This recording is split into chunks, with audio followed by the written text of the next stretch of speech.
Upstairs, Downstairs, Part 1, production number 1611, recorded the 14th of September 73, take 1.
Miss Georgina? Oh, Rose. Good morning, Miss Georgina. Oh, I'm so sleepy. Your bath's ready.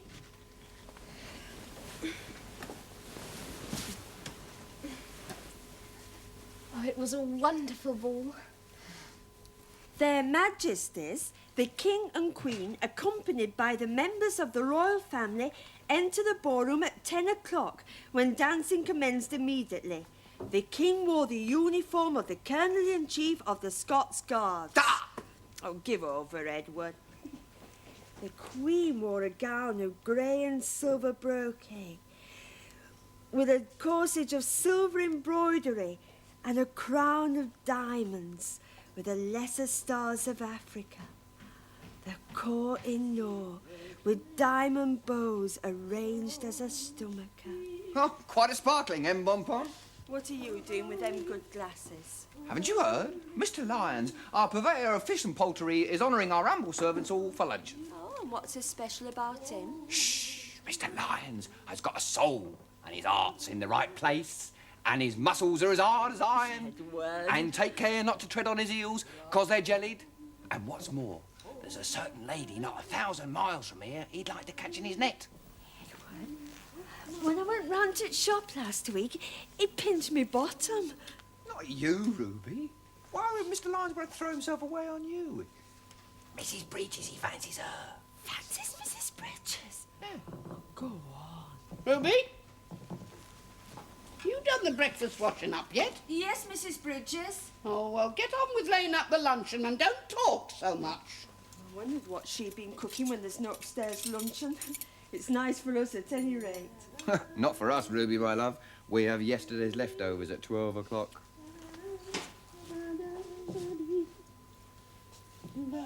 Edward, listen to this. Some of the gowns. Miss Georgina Worsley wore a gown of black tulle with a coat with grey and silver embroidery and crystal beads in a diamante design. Isn't it lovely? Yes, but it didn't ought to be left in an heap on the floor. In Lady Marjorie's day, she'd have had a maid and been put to bed proper. I would have waited up for her. Don't talk simple. Housemaids can't work all night and work all day. Miss Georgina ought to have gone all in white. Virgin white. How could she with the court in mourning? Royalty have got to stick together and pay respect just like anyone else, otherwise they'll all be murdered.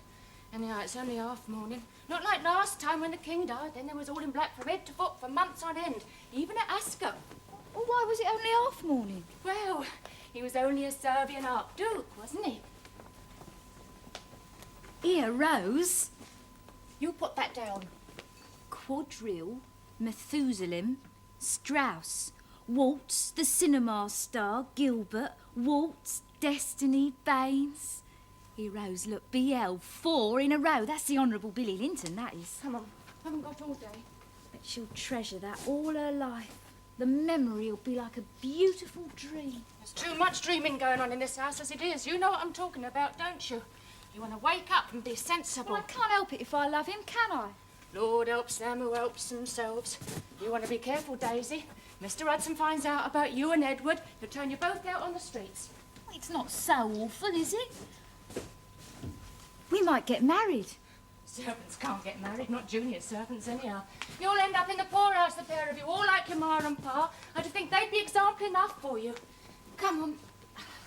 The top ones are for Mrs. Bellamy's bedroom and the bottom for Captain James. Separate bedrooms and them not married 2 years. There's another example for you.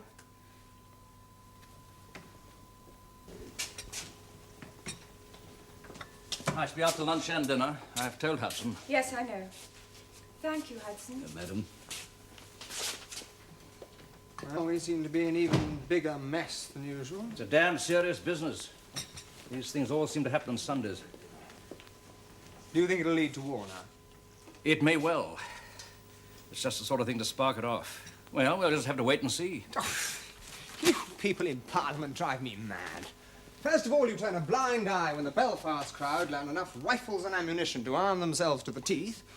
And then when the Dublin crowd does exactly the same thing and the British Army shoots a few of them, all you can say is we'll have to wait and see.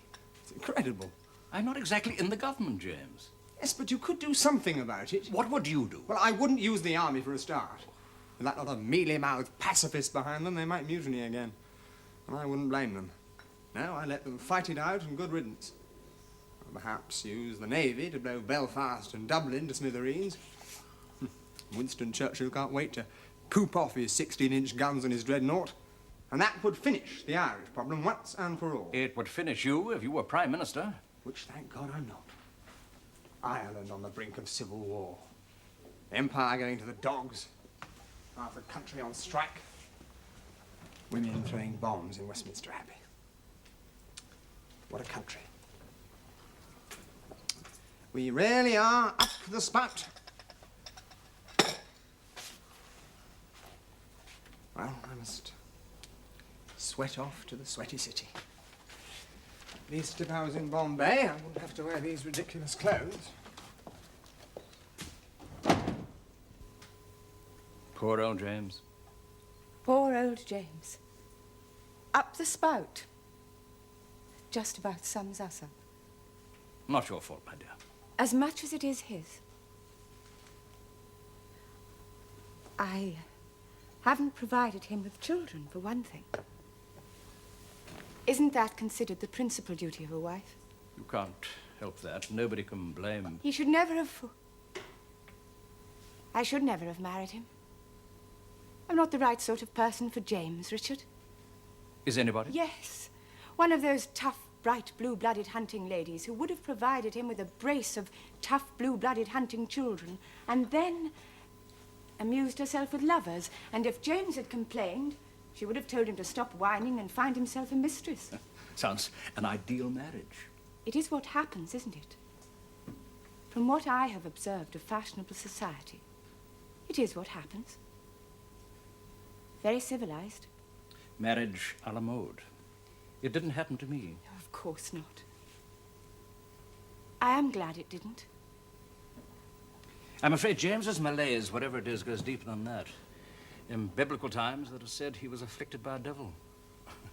Well, I must sweat off to sweaty Westminster and listen to Mr. Redmond telling Mr. Carson that he's a murderer, Mr. Carson telling Mr. Redmond that he's an ignorant papist cattle driver. Richard, I don't know if James is serious about this directorship that Jardines have offered him in India. Hard to tell in his present mood. If he is, I'm not going with him. No, I don't see you as a memsahib. Even if he doesn't go, I shan't stay with him. I wouldn't still be here if it wasn't for you. And Georgina. It's getting worse all the time. We are driving each other nearly mad just by existing. Well, could I... No. Thank you. What shall you do? Not back to your parents. Out of the frying pan, no. I shall do whatever James wants. Divorce, desertion, separation. Perhaps I could find a refuge with my typewriting machine somewhere. I just wish... What? Nothing. Oh, dear.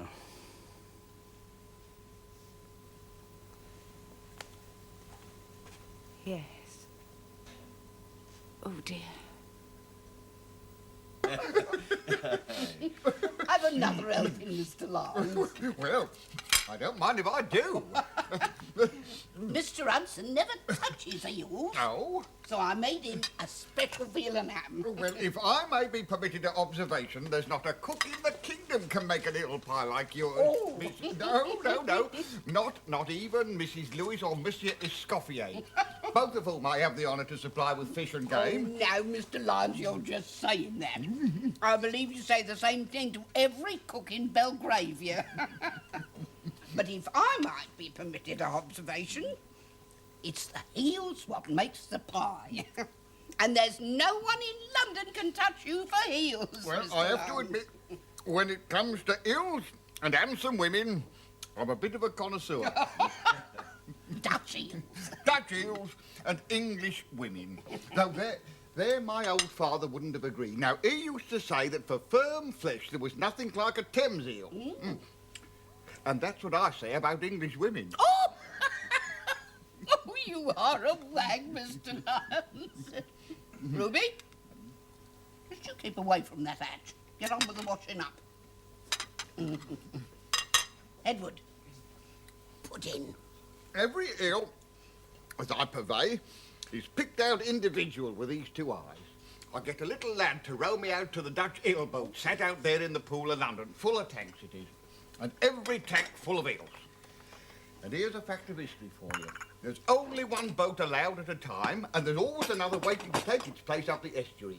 And that's been the case for 150 years or more, ever since the Dutch sailed up the Thames and burned our English fleet. Well, I never did. I'm quite right, too. The fewer foreigners we have in this town, the better. Oh, there's enough troublemakers around without adding to them. But have you read the Times newspaper today, Mr. Hudson? I have perused it briefly, yes. Yeah, well, now then. You just read that. Oh, there. Thank you, Edward. To the editor of the Times from the Secretary of the Secret Commissions and Bribery Prevention League Incorporated, 3 Oxford Court, Cannon Street. Dear sir, bribery and corruption among servants and tradespeople are rampant in London, especially in the great houses of Belgravia and Mayfair. God bless my soul. I never heard nothing like that in all my born days. What cheek.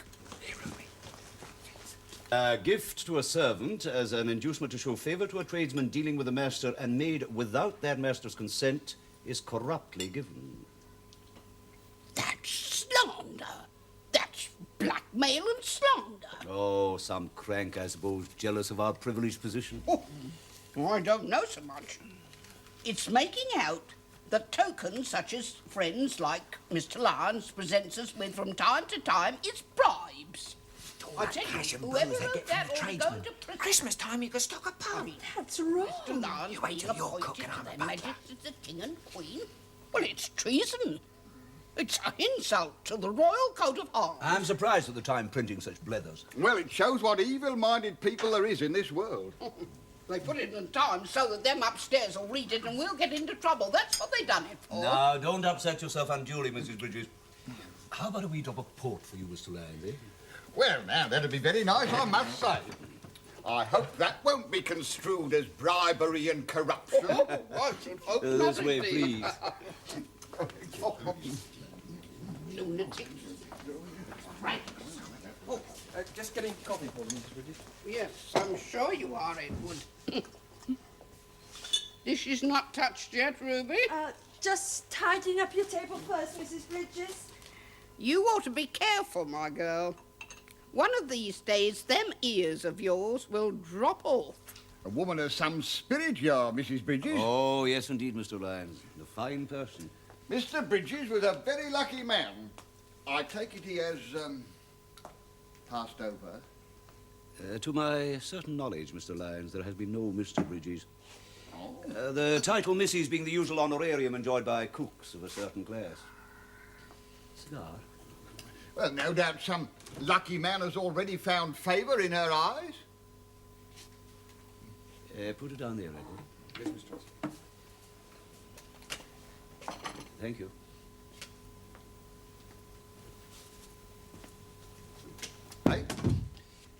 That is a delicate question, Mr. Lyons, which only the lady in question can answer. Well, Carpentier gave the American a good beating the other evening.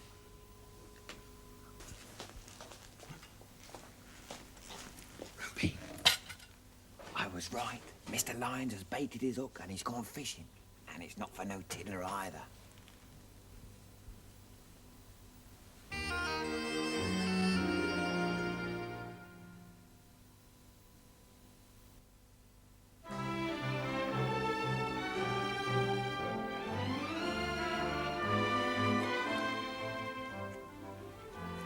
You mix the honey and the soft soap and the gin in equal proportions with the water. Give us a sip, Rose. Oh, get off, Edward. Oh, she's trying to soft soap me. Then you scrub the ribbon firmly with the mixture, thus. Then you rinse the ribbon in cold water. Daisy! Ow! Are you listening to me? Yes, Rose. Rosa, I'm just slipping out for a minute. I'll be back after tea. Right you are, Mrs. B.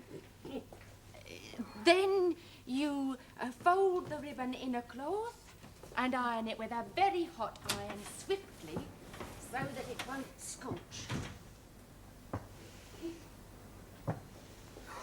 Blimey, if that Titford doesn't do the trick, nothing will. Edward! Will you clean my ribbons for me when we're married, eh? Will you put that girl down, Edward? Hold on. Now, let me see you do it.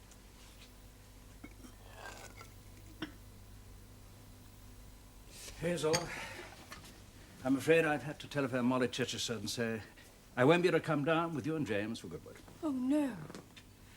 Well, I'm rather dreading it. And you were my only hope. Oh, nonsense. Goodwood's great fun, not a bit stuffy like Ascot. I bought a new hat, especially to dazzle you with. Well, you'll just have to dazzle everyone else.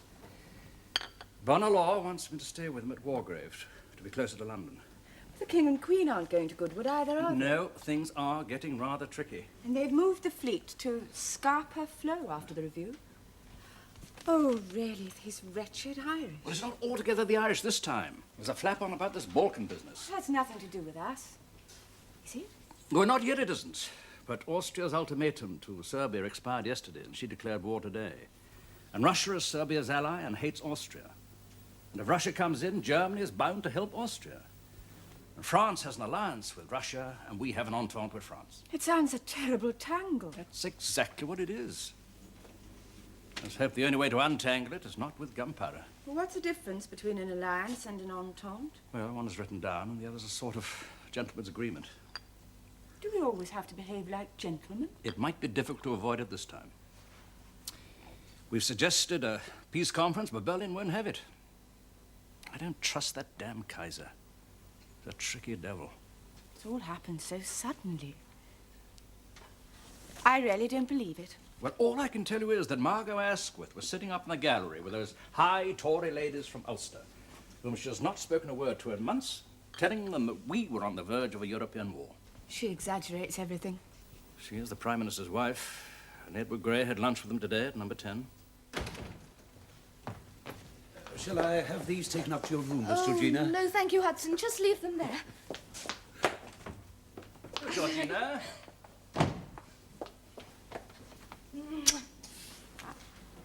Cup of tea. Oh, lovely. I'm dying of thirst. Uncle Richard. Yes. The Lintons have asked me to stay over the bank holiday. Please, may I go? I thought that after the Salisbury's ball, you were coming back here for a proper rest. Oh, but Hazel, that's changed now. You're getting very tired. But I'm not. I'm absolutely boiling with energy. Anyway, Lady L's the beadiest chaperone there is. They've got a maid for me and everything. Oh, it'll be a tremendous rest, really. Please say yes, Uncle Richard. I don't seem to have much alternative, do I, Hazel? I think it sounds like an ultimatum. Oh, you're a darling. I don't think there can be a nicer uncle in the whole world. It's going to be such fun. There are tons and tons of dances, and we're going to play charades at the trees. Oh, and the Fox Bredons are having a masked ball. I've bought the most splendido mask. I must show you. Sounds like a tremendous rest. Yes. Guess what? Judy. Yes, because Billy Linton is going as Punch. There won't be anyone here at the weekend. Oh, that's nice for the servants. Well, they can all go on holiday too. Yes, they could. Oh, that would be all right, wouldn't it, Richard? Well, Marjorie used to. Well, they can certainly have the day off. The police at Gerald Row are very good at keeping an eye on the house. 14 and 7 3 farthings in the fines box, Mr. Hudson. Thank you, Rose. A handsome sum. Mostly the result of Edward's unfortunate lapses into blasphemy. Now his misdemeanors will be of benefit to all, which is as it should be. I suggest that, as usual, the money should pay for the purchase of refreshments and the outing. Mrs. Bellamy having generously agreed to pay the fares and the railway train and a little extra. Right then. Rose, you be treasurer, as always, if you please. And where are we going to, Mr. Hudson? Ah, that is for us all to decide, Mrs. Bridges. Well, we went to Clacton last time, remember? Remember they had a nice band? Oh, yes, you remember that Sue Lubrious East Windrose? Fair caught you and Edward, that's enough.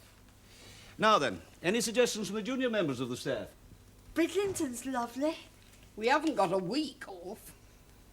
Well, my mum once took us all to Herne Bay. It was ever so nice, and we went from Charing Cross on an excursion. Herne Bay. Oh, in Kent. That's right. It was ever so nice. They had a pier. Well, that's a funny thing. Albert's going... Mr. Lyons is going to Herne Bay. It's a club outing or something. Well, if it's good enough for Mr. Lyons' club outing, I believe it will be good enough for us. Let's have a wee show of hands on it. Who's for Herne Bay? Well, that's decided then. Herne Bay it is. Oh, we still say Clacton. Well, why don't you go there then and be the lonely Rose of Clacton?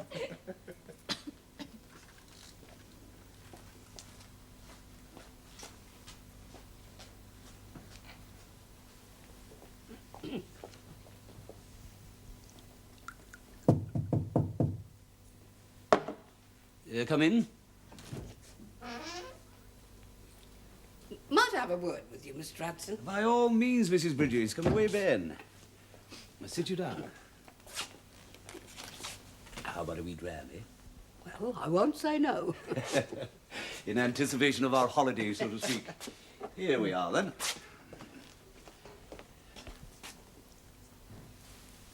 Here we are. Thank you. Your very good health, Mrs. Bridges. And yours, Mr. Hudson.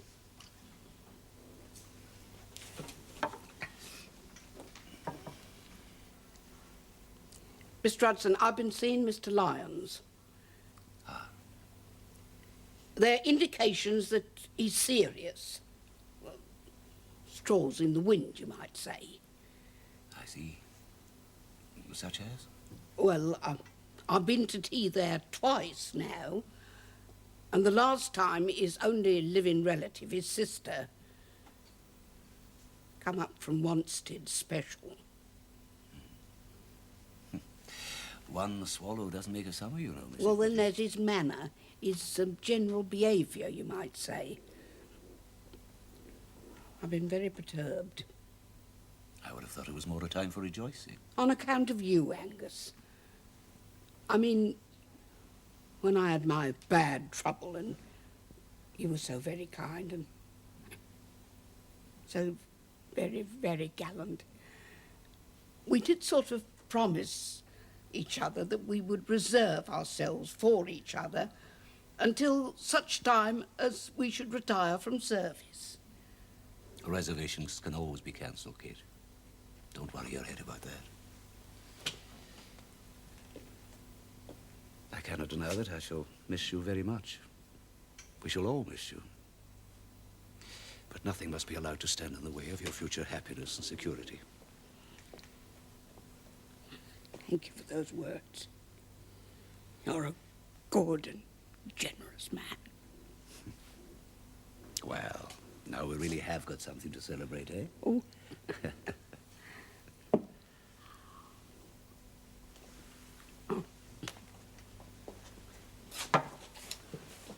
I feel like a rat deserting the sinking ship.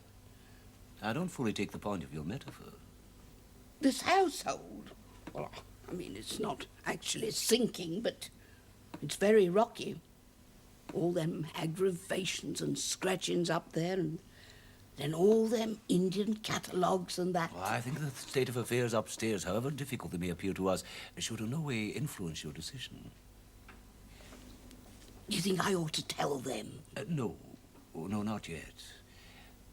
While in no way implying that I doubt Mr. Lyons' good intentions, I should nevertheless counsel you to wait for a wee bit until his proposal takes a more, solid form. Yes. Thank you, Angus. Oh, Rose, look. It's by Poiret from a drawing by Baxt. He designs all the clothes for the Russian ballet. Very nice, I'm sure. You don't approve, Rose. It's too daring. Oh, I've seen more daring than that in this very room. I remember when Miss Elizabeth put on a Moorish kaftan with no corsets underneath. That was years ago. You should have seen her mother's face. It's funny, everyone talks about Elizabeth as if she still lived here. I mean, downstairs you still call this Miss Elizabeth's room, don't you? Well, yes, I suppose we do. Just a bit. I feel I know her quite well, even though I've never met her. Oh, she'll probably be over from New York one of these days, with her husband and children. Was she like me, Rose? No, not really. She was very pretty. Prettier than me? Different. She found life difficult. Difficult? Yes. Miss Elizabeth didn't like things as they were. She always wanted to change everything. It was as if she had to make a fight out of everything. She wouldn't go to balls and parties or be taken out by nice young men. Yes, she was quite different. Oh, I love every second of life more and more. I just wish this summer would go on and on forever and ever. I don't know what you do with your shoe bags, Miss Georgina. Oh, I'm sorry, Rose. I just seem to get lost. I'll just have to run up some more. Germany declares war on Russia. Raining hopes. I don't know what they're going to say about shoes wrapped in newspaper. I'll explain, Rose. I'll say that we're mouse poor and can't afford anything better. Ooh, the heat!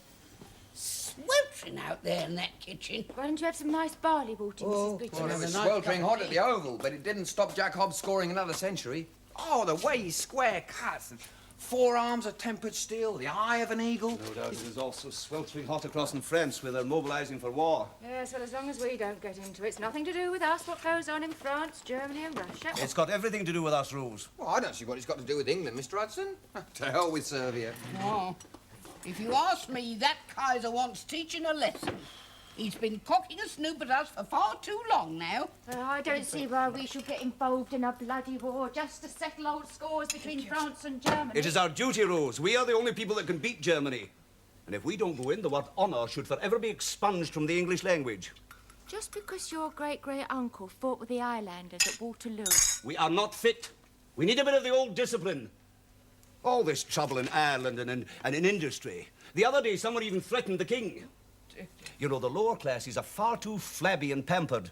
A wee bit of bloodletting will do this country a power of good. Oh, if that there Kaiser has the impudence to come over here, I'll give him what for. That's right, Mrs. I will, I tell you, I will.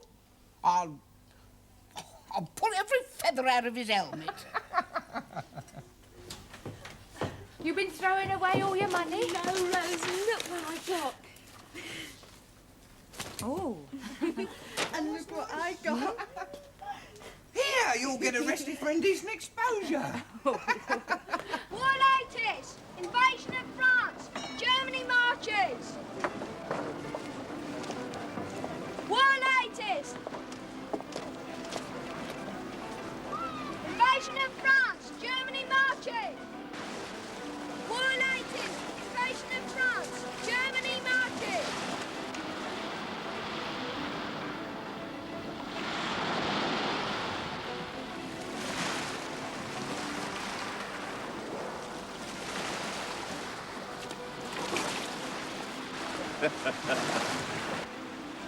War latest! Invasion of France! Germany marches!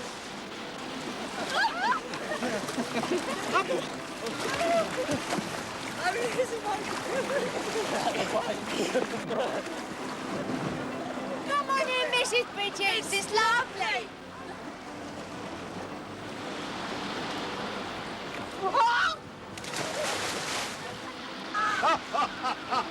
Mrs. Bridges!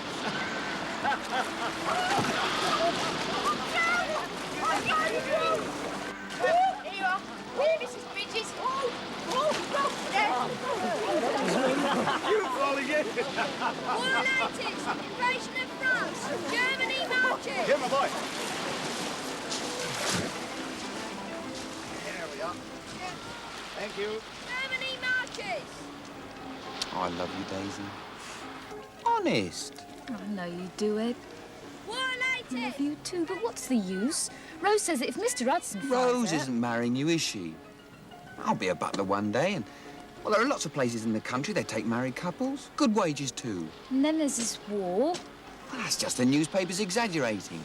It won't affect us. And if we do have to go in, it's only a job for the Army and Navy. I don't know so much. Mr. Hudson, well, you'd think he was the old British Army the way he goes on. He'll make you join up because he's too old. You see if he will. Now, come on, cheer up. We're on holiday. Shall I get the pie? Yes, you get the pie. That's right. Edward! Daisy! Come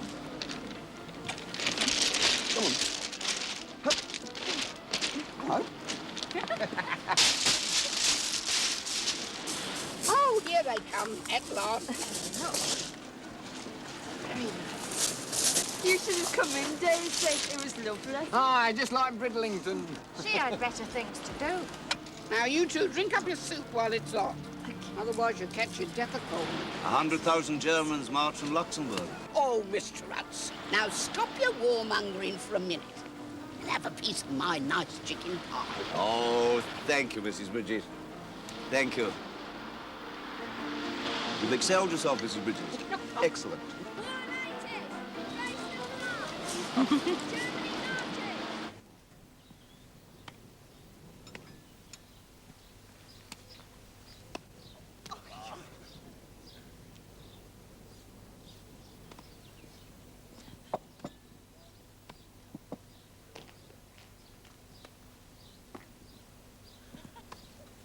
marches!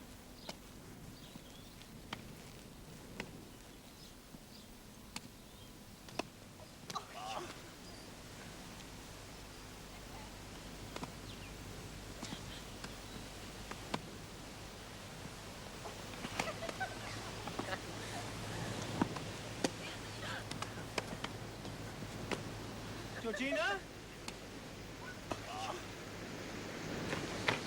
Georgina?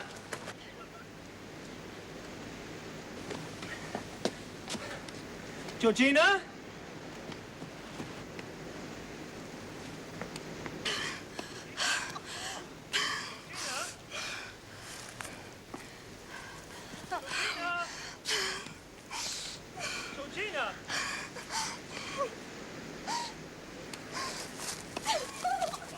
Georgina? Georgina! Georgina! I am your slaves, and I... Listen, Georgina. You're all huffing, puffing, Billy. Georgina, I want to talk to you. I mean properly.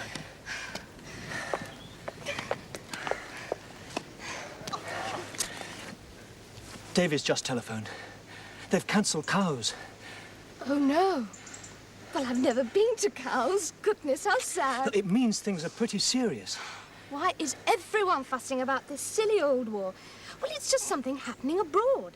It's like the famine in India or the earthquake in Turkey. It's nothing to do with us. David says we'll be in by tomorrow. Tomorrow? Did he really say tomorrow? I mean, it's pretty exciting, really. Yes. Yes, it's thrilling. But it's pretty frightening. The trouble is, I don't know what to do. Nor do I. Have you asked your father? Well, sort of. He says go up to Scotland and then back to Oxford. Carry on as usual. But that's no good, not if it really is war. No. I mean, I'm not a very military sort of person, really. I'm sure I'll make a hopeless soldier. I always hated field days at school. Couldn't you wait a bit, then? What? No. It's only going to last a few months. Well, it might last 6 with any luck. David says the nations can't afford any more. They'll all be bankrupt. Oh. So if I'm not quick, I might miss it altogether. That would be awful. Yes, that will be awful. I mean, I can't shirk it like some damned Crawley socialist. Well, you do see that, don't you? Yes. Billy, That's why I had to talk to you, you see. in case it all happens very quickly and we don't have a chance to see each other again.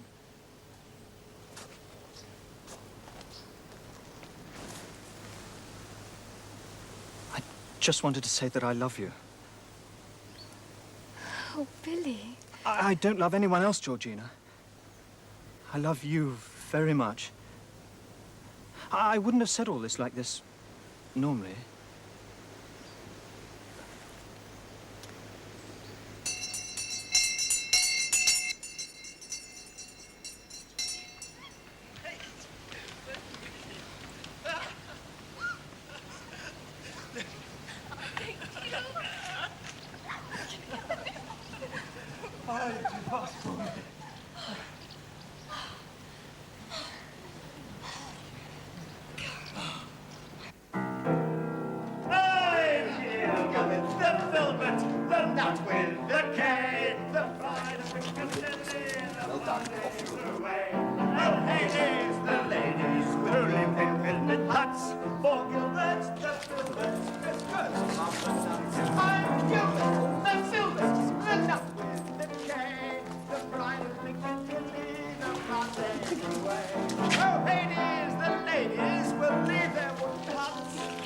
Mrs. British, she can't find her gentleman friend. Probably off fishing.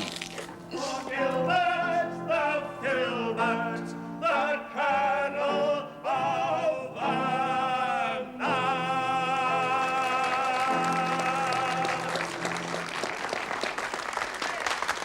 Hello! By special request, I am calling upon Uncle Angus to give us one of his famous songs.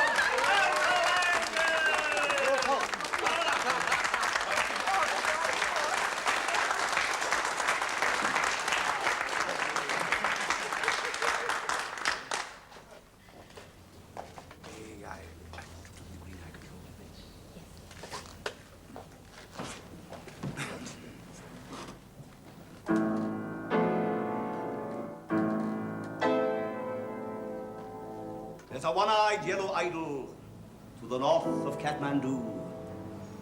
There's a little marble cross below the town, and a broken-hearted woman tends the grave of Mad Karoo, while the yellow god forever gazes down. He was known as Mad Karoo by the subs at Kathmandu. He was hotter than they felt inclined to tell, but for all his foolish pranks, he was worshipped in the ranks. And the Colonel's daughter smiled on him as well. He had loved her all along with a passion that was... Sorry to interrupt, Uncle Angus, boys and girls, but I've just got some news coming on the wire. The King of the Belgians has appealed to His Majesty King George V for help. Now, remembering all our brave Jack-Tars guarding and manning their guns at the Atlantic, let us all stand and sing a verse of Rule Britannia. When Britain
Did you enjoy it? Yes. Did you have a good dip?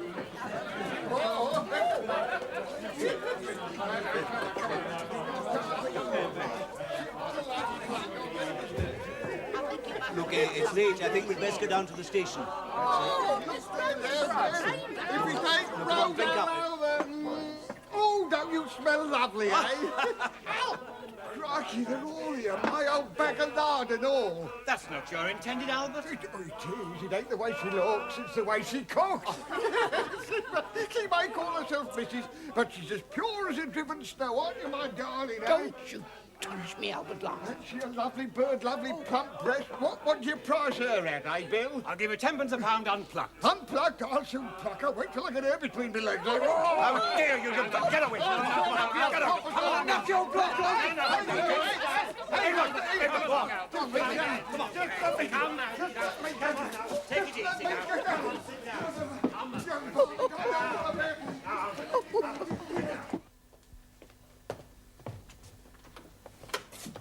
Good morning, Hudson.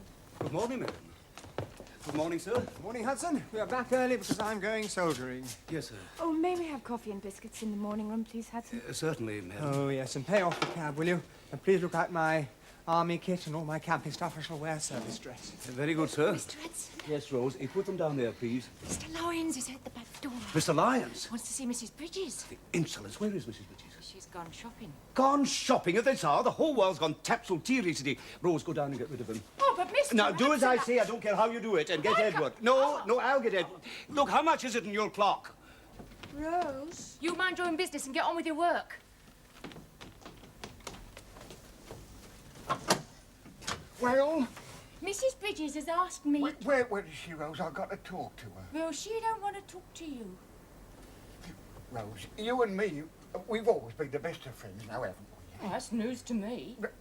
You come down to my shop. I have something special for you, something you really like, eh? Yes, I'm sure you will, Mr. Lyons. Thanks for nothing. No, Rose. Here. Oh, you little farming... Mrs. Bridges has asked me to inform you that she is no longer available and don't want to see you no more, not ever again. And further to that effect, this household will no longer require your services as purveyor of fish and poultry. No, Rose. Oh, I want to talk to Mr. Hudson. Rose. Thank God for something positive at last. Even those damn pacifists in the government can't get out of it now. Well, if it makes you any happier, Morley and Company resigned Thank you, yesterday. Edward. It was Edward Grey's speech that did it. You have never heard such a reception. After that, there was no doubt that if Germany went into Belgium, we'd go in. It's like a breath of fresh air. It's extraordinary. The station, the streets, everyone's smiling and happy. It's brought us all together. Instead of fighting each other, we can get on with thrashing that damn Kaiser. Well, I wish it could have been decided peacefully. It couldn't, don't you see? They want war.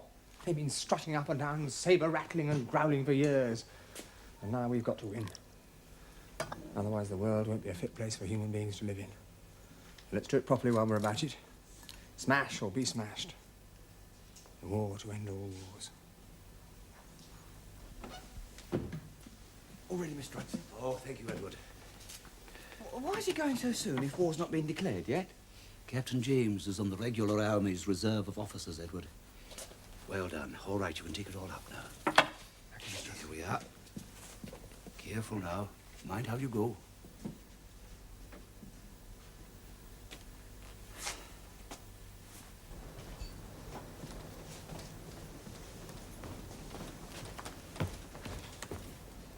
Ah, same hole as the day I was commissioned. Not bad, eh?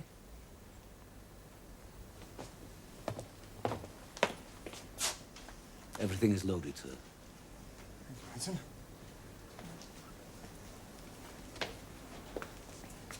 Well, goodbye, Father. I shall try and let you know where the fun is. Goodbye, old boy.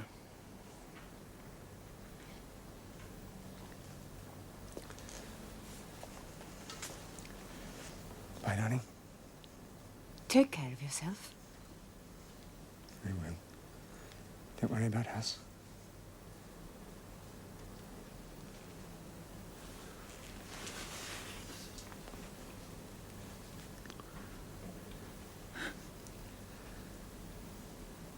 Look after yourself. Keep an eye on Father. Make sure he doesn't work too hard.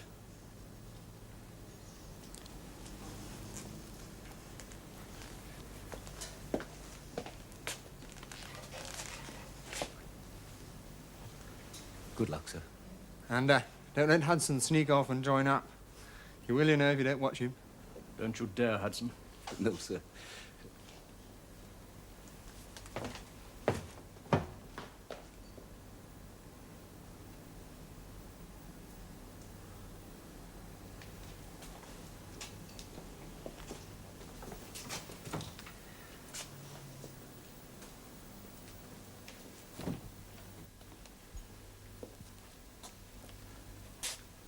You can't go now. No, I can't, can I? I don't think that any of us could have managed without you anyway.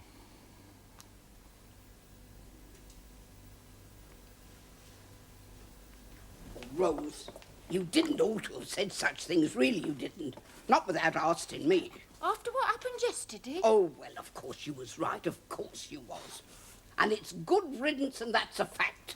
Now we got more important things to think about. Can you manage that? I expect so. That's right. Now, let me see.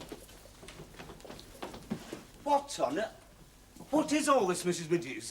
Just a few provisions, Mr. Hudson. Perhaps you haven't read the papers, where there's going to be privations and shortages and prices going up. But this is hoarding, Mrs. Bridges. I don't care what it is. Rose, see that gammon's probably hung up on the hook.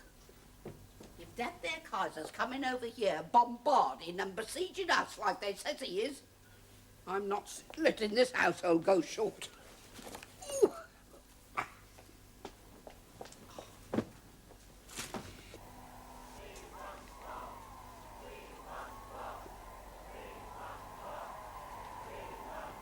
Well, they're going to get their war, poor wretches. Is it going to be very bad? Very bad for very long. At least that's what I think. So does Kitchener. It's extraordinary. But I feel a tremendous sense of relief. As if a spring had been released somewhere inside me. James is not the only one who needed a war to cast out his devil. Thousands and thousands of people all over Europe are marching up and down, happy and joyful, screaming their heads off for it. All praying to the same God for victory. Poor God. He's got a hard time ahead. Perhaps it was his idea. Well, at least we can say we're going in to help our friends. Poor little Belgium. Oh, yes, we can beat our breasts with a clear conscience. But there's a good practical reason as well. Antwerp is still a pistol pointed at England's head. It's 5 minutes to 11, sir. Oh, thank you, Hudson. Shall I open the bottle, sir? No, thank you. But do have a drink downstairs if you feel like celebrating. Oh, thank you, sir.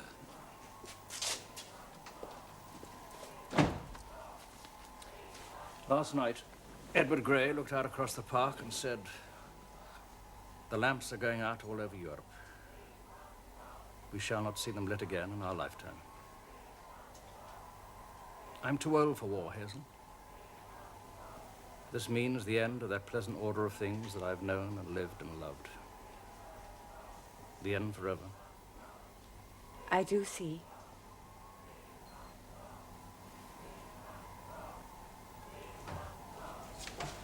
Hello. Georgina. Hello, Billy. Hello, sir. The whole of London has gone mad. We've been to the most gorgeous war party at the Ritz. Everyone was there. And Billy met a nice colonel who promised to help him get a commission in the Grenadiers. And I've come to a great decision, Uncle Richard. I'm going to be a nurse so that I can be with the army. The champagne, please, Billy. Yes, sir. I hate to dampen your ardor, but I hope that neither of you has anything to do with this war. You're both far too young.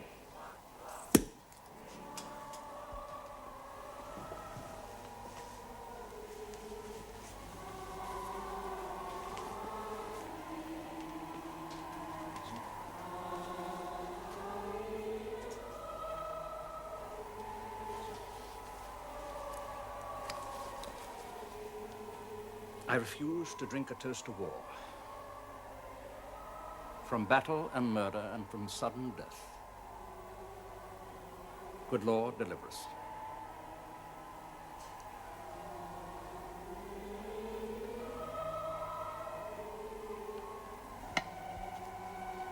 Oh, thank you, Wolf.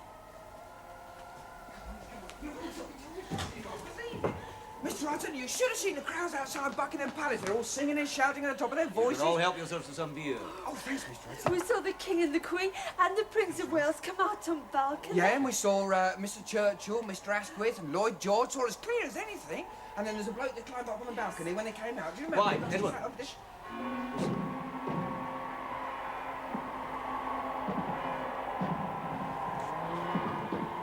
This is an historic moment in the history of our country and our empire. We are now at war with Germany. Our cause is a righteous one.